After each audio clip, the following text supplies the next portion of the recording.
So this is Bryan Fischer talking about Democrats and progressives and liberals and Obama, and this is the most obvious case of projection I've ever seen.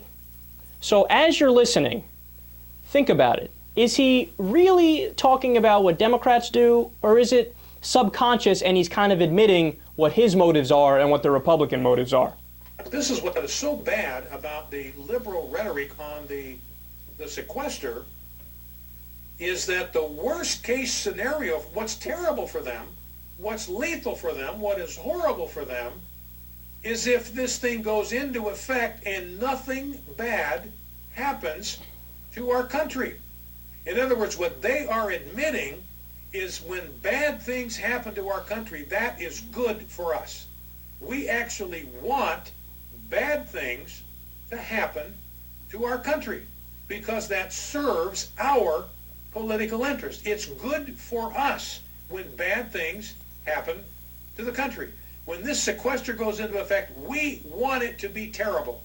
We want it to be horrible for the United States of America. We want there to be pestilence. We want there to be drought. We want there to be famine all over the fruited plain because that will help our political interests. They're like scavengers. They're like vultures feeding on the carcass of the American economy. So they want it to die so they can eat. I mean, that's how perverse their worldview is. I've never seen a more clear case of projection in my entire life. So think about that. Why would the Democrats want bad for the country? They're leading the country. Barack Obama is the president, Democrat. The Democrats are in control in the Senate. And then you have the House of Representatives, even though it's Republican controlled, the Democrats actually won by 1.7 million votes in the last election. The only reason the Republicans hold it is because of gerrymandering. But either way, the Democratic poll numbers right now are really high. They're really popular, right? The Republican poll numbers are abysmal. So if the Democrats are perceived to be in control, right, which again, we hold the presidency. So why would we want bad for the economy? Because if something bad happens to the economy, they're going to blame Barack Obama. Makes no sense. But it does make sense if you substitute everything he says about liberals with conservatives. Now, it's actually a matter of public record. There's been multiple books written about it. The press has reported on it.